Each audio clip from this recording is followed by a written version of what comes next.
Assalamualaikum warahmatullahi wabarakatuh.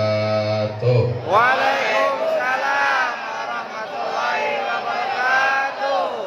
Apa kabar bapak-bapak, ibu-ibu? Alhamdulillah.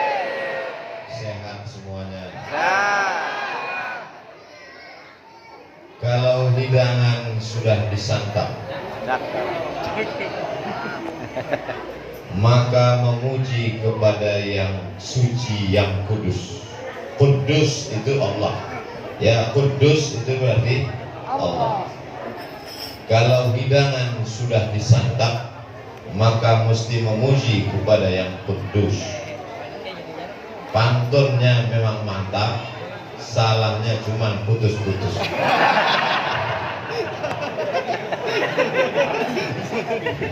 Jadi pantun itu biasa memang dibuka di awal supaya suasananya cair. Itu pembawa acaranya, masya Allah, tabarakallah. Mudah-mudahan panjang umur.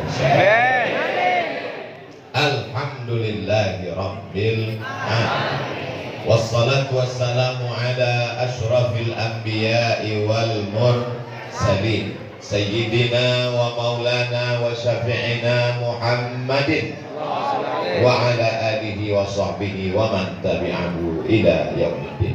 Yang sama-sama kita hormati guru kita semua, Al-Mukarram, Al-Ustaz Kiai Haji Abdul Syukur, matta'anallahu bituli umrihi. Sahibul hajat, tokoh masyarakat, Bapak Haji Syamsuddin beserta keluarga beserta seluruh jamaah yang tak dapat saya sebut satu persatu, insya Allah semuanya dimuliakan Allah Subhanahu wa Ta'ala. Amin ya Rabbal Alamin. Sekarang kita sedang berada di bulan Rajab, Februari, berdepatan bulan Rajab. Di bulan Rajab itu ada momen besar yang luar biasa bernama Isra Mi'raj. Selesai Rajab masuk bulan Sya'ban, ada lagi luar biasa bernama Nisfu Sya'ban. Selesai Sya'ban masuk Ramadan, ada lagi luar biasa bernama Nuzul Quran. Selesai itu masuk di bulan Syawal, ada lagi momen luar biasa halal bi halal. Momen-momen ini sebenarnya diciptakan Allah untuk menjadi titik temu di antara kita. Maka kalau ada acara, hadir, datang, duduk, diam, dengar. Ngantuk-ngantuk dikit dapat pahala. Karena kalau ada jamaah yang ngantuk, saya nggak pernah marah. Itu menunjukkan bahwa ceramahnya merasuk ke dalam hati. Nah, makanya nanti kalau ada yang mengatakan Isra Mi'raj bid'ah, Nisfu Sya'ban bid'ah, Nuzul Quran bid'ah, halal bihalal bid'ah, datang buat lebih besar, lebih megah, sound systemnya menggelegar, supaya yang mengatakan bid'ah langsung modal. Ini gak usah dipedulikan. Anjing menggonggong, kapilah berlalu. Tapi aduh, takut. Sebelum peristiwa Isra Mi'raj yang hebat, yang luar biasa, dari Masjidil Haram ke Masjidil Aqsa, naik ke Sidratul Muntaha, melihat surga dan neraka, ayat-ayat kuasa Allah, maka sebelum itu banyak yang dilalui oleh Rasulullah Sallallahu Alaihi Wasallam. Di antaranya orang Makkah tidak menerima dakwahnya, diembargo, dimusuhi, dilempar, dicaci maki. Ada secercah harapan, negeri itu bernama Taif. Lalu Nabi pun pergi ke Taif, jalan kaki lebih kurang 100 km. Kenapa jalan kaki? Karena kalau naik kuda, naik unta nanti dicurigai oleh orang kafir Quraisy. Nah, ini mau melarikan diri. Maka Nabi jalan kaki supaya mereka tidak khawatir. Tujuan ke Taif untuk berdakwah supaya orang Taif menerima dakwah Islam, bersyahadat la ilaha illallah Muhammadur. Ternyata Nabi di Taif tidak disambut dengan tola'al badru alaina, tidak disambut dengan marhaban ya nural aini, tidak disambut dengan marhaban jaddal husaini.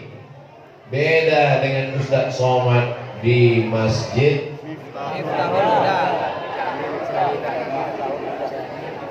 Miftahul Huda. Di Miftahul Huda disambut dengan buah jeruk, dengan anggur di dalam. Sambut anggur, minuman, kue-kue, tapi nggak ada yang bisa dimakan karena sibuk foto. Foto penting, karena foto tadi dicetak lalu ditempel, setiap melihat didoakan orang. Sampai hari ini foto saya dengan almarhum Tuan Guru Kiai Haji Muhammad Arifin Ilham, kalau saya lihat saya kirim Al-Fatihah. Allahumma firlahu warhamhu wa'afihi wa'fu anhu. Itu tujuan foto, bukan untuk gagah-gagah, bangga-bangga, betul? Saya kalau foto sama orang, saya yakin foto saya dia simpan, nanti kalau saya meninggal dia lingkari merah, meninggal innalillahi. Ya apa-apa, dia posting, yang penting orang jadi tahu dan kita dapat doa, bukan doa.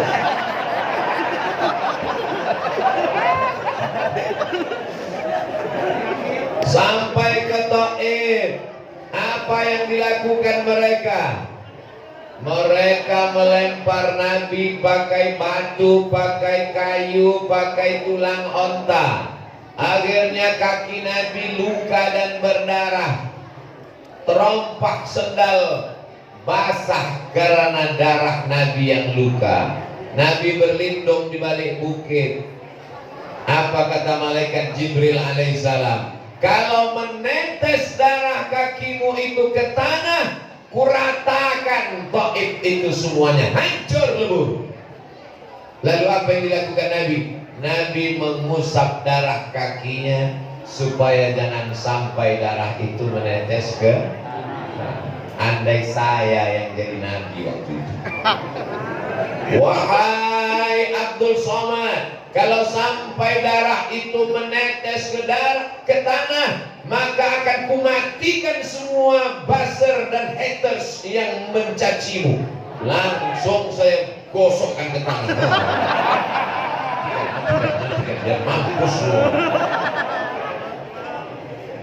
Jadi pelajaran yang kita ambil dari Rasul Shallallahu Alaihi Wasallam adalah memaafkan orang yang salah walaupun mampu untuk membalas.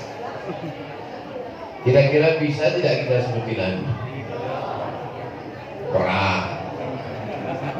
Makanya selalu orang membahas Isra Mi'raj, hebat, naik burak, terbang melayang, naik ke Sidratul Muntaha, melihat surga dan neraka. Kita akan naik ke atas, langsung ke langit.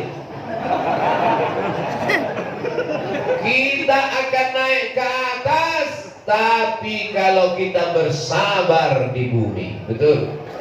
Ini dasar Islam Mi'raj. Nabi itu Islam Mi'raj bukan ujuk-ujuk tiba-tiba nggak ada angin, nggak ada hujan langsung, enggak. Ini ada ujian yang besar dan berat. Ketika bersabar, maka diangkat oleh Allah Subhanahu. Termasuk mereka yang di atas ini kan bersabar. Bersabar nggak dapat tempat di bawah, diangkat. Berproses naik tangga. Lalu kemudian Nabi berlindung di balik bukit. Di situ dia mengadu kepada Allah. Apa kata Nabi? Ilaika ashku dha'fa quwwati. Kepada engkau aku mengadukan kelemahanku. Wa qillata hilati, ketidakberdayaanku. wa hawani 'alan nas. Aku sekarang terhina di tengah manusia. Mereka merendahkan, menjatuhkan aku, ya Allah. Lalu kemudian apa yang terjadi? Datang malakul jibal. Malakul jibal, malaikat penjaga gunung-gunung. Jadi seluruh jibal, gunung-gunung itu ada satu malaikat khusus yang ditugaskan menjaga. Tapi jangan gara-gara ini lalu anak muda naik ke bukit mau ketemu malakul jibal. Datang malakul jibal mengatakan, ada dua bukit yang besar di kota Makkah. Satu Jabal Abi Qubais, satu Jabal Qu'aitian. Wahai Muhammad sallallahu alaihi wasallam, tunjukkan bukit yang paling besar di kota Makkah, akan aku cabut, aku timpakan ke orang Taif yang mengejek, melemparmu, rata mereka semuanya dengan tanah. Andai kita yang jadi nabi. Hai Abdul Somad, tunjukkan mana gunung yang paling besar, akan aku cabut, kutimpakan ke mereka. Langsung, segera, jangan pakai lama. Tapi Nabi Muhammad sallallahu alaihi wasallam, apa kata beliau? Asallah an yukhrij min aslabihim man ya'budullah wala yusyrika bihi syai'a. Ya Allah, keluarkanlah dari tulang sulbi mereka anak cucu yang akan menyembah Allah dan tidak mempersekutukan Allah dengan apapun. Akhirnya barokah doa Nabi, orang Taif 100% masuk Islam. Jadi kalau bapaknya musuh kita, cucunya salah apa enggak? Tapi kenapa kita marah sampai 7 turunan? Aku doakan kamu beserta anak cucumu 7 turunan jadi monyet. Nabi doanya, asallah an yukhrij min aslabihim, keluarkan keturunan mereka man ya'budullah, menyembah Allah, wala yusyrika bihi syai'an, dan tidak mempersekutukan Allah. Akhirnya sekarang negeri Taif itu indah luar biasa. Mudah-mudahan panjang umur, sehat badan, kita bisa umroh dan mampir ke Taif.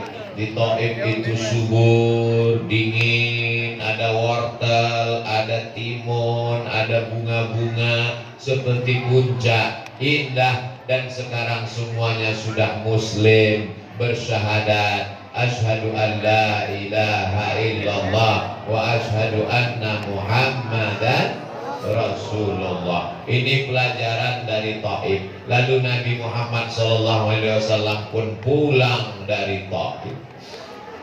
Dalam perjalanan pulang, Nabi membaca Al-Quran. Ketika sedang baca Quran, turun surat juz 29, namanya surat Al-Jin. Qul uhiya ilayya annahu istama'a nafarun minal jin. Ada beberapa orang jin. Kok beberapa orang? Ada beberapa jin mendengar Nabi baca Quran. Apa kata jin itu?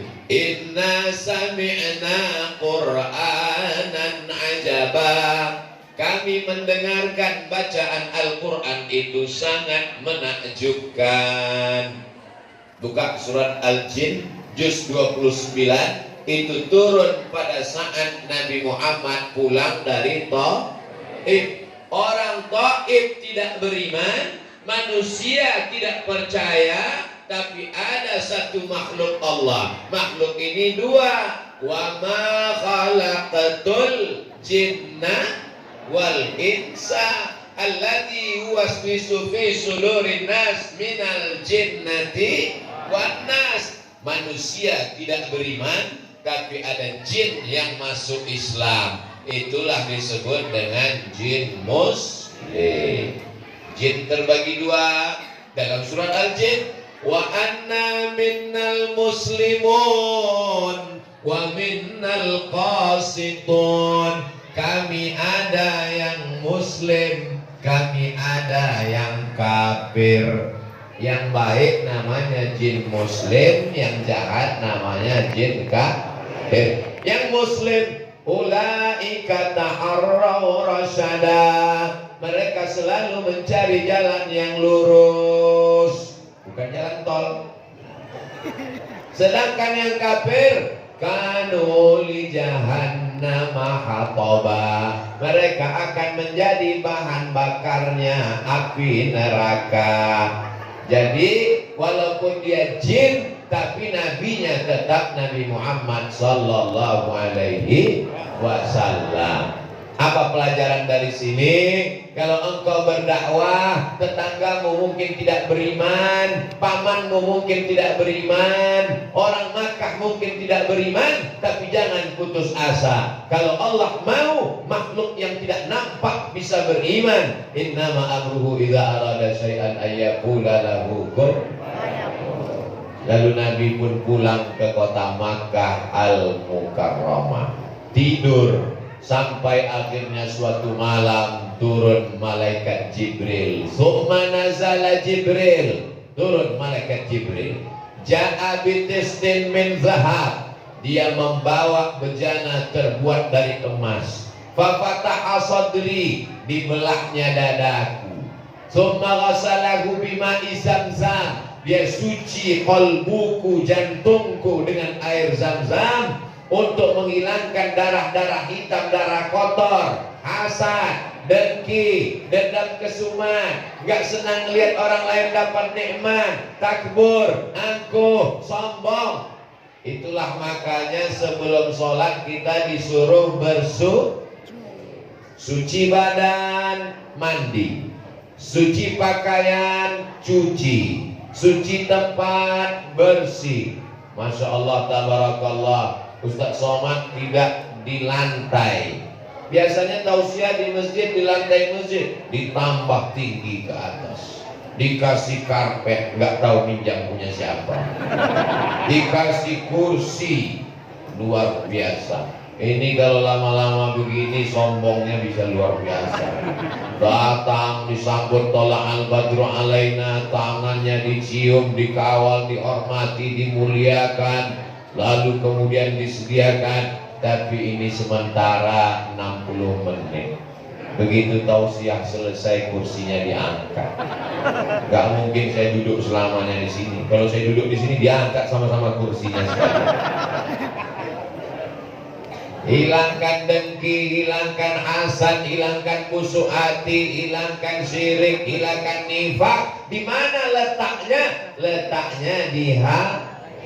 Ala fil jasadi mudghah, ketahuilah di dalam jasad itu ada sekepal, ada segumpal.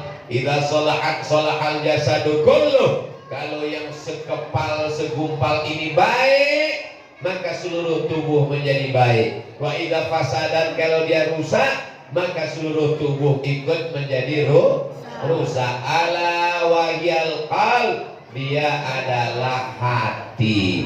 Bukan hati Pak Ustadz, kalbu itu jantung, dia adalah jantung. Bukan jantung Pak Ustadz, dia adalah hati. Ya udah, biar damai, jantung hati.